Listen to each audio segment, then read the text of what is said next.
ဟိုရတယ်ဒါကျွန်တော်အတက်ကြီးတော့ကျွန်တော်လည်းရှိန်ရတယ်အကုန်လုံးဖြစ်လားလိုပဲဖြဲချောက်ရတာပေါ့လိုပဲဖိန်ဖောနဲ့ခြောက်ထားတာပေါ့ဘလို့လုံးမလဲလိုက်ကြီးလွတ်မှာသူတို့ကောက်ပြောတယ်ကိုကဟီဟီပဲလို့ရမှာပေါ့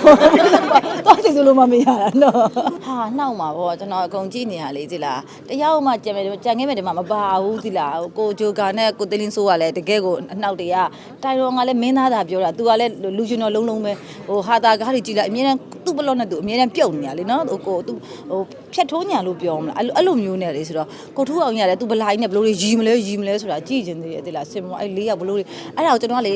ကောင်းတယ်လို့ငါစင်ယောက်ကနေမကြည့်အောင်ငါစင်မောထိုင်ပြီးငါလိုကြည့်ပြီးငါရီရမှာလို့ငါတေးကောင်းတယ်လို့ကိုအဲ့လိုမှတ်နေရဆိုတော့သူတို့အရန်တက်ကြွနေကြတယ်